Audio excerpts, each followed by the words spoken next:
ఫలించాలని ఆయన ఆశ కలిగి ఉన్నాడు. ఫలిస్తూ ఉన్నామా?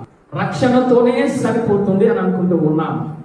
నువ్వు రక్షణతోనే పోకూడదని ఆయన మాట్లాడుతూ, స్త్రీ ఆ రక్షణ పొందుకుంది, ఆత్మను పొందుకుంది, గ్రామంలోనికి వెళ్ళింది, అనేక ఫలాలను తీసుకొచ్చి ఆయన పాదముల దగ్గర పెట్టింది. ఒకసారి విన్నది, ఒకసారి బాప్తిసము తీసుకుంది, ఒక్కసారి ఆత్మను పొందుకుంది. ఆత్మను పొందుకున్న వెంటనే ఫలాలు తీసుకొచ్చి ఆయన పాదముల దగ్గర పెట్టింది. ఎంతకాలమైంది రక్షణ పొంది? ఎంతకాలమైంది ఆయన రక్తధారలో కడగబడి? ఎంతకాలమైంది ఇంకా ఆత్మను పొందుకోలేని స్థితిలో ఉంటూ ఉన్నావు? ఆత్మ పొందుకోకుండా ఫలాలు పొందలేము. ఆత్మను పొందుకోలేకుండా వరాలు పొందలేము. ఆత్మ పొందుకోలేకుండా ఆయన మనిషి వెనుక కావు. ఆయన మాట్లాడుతున్న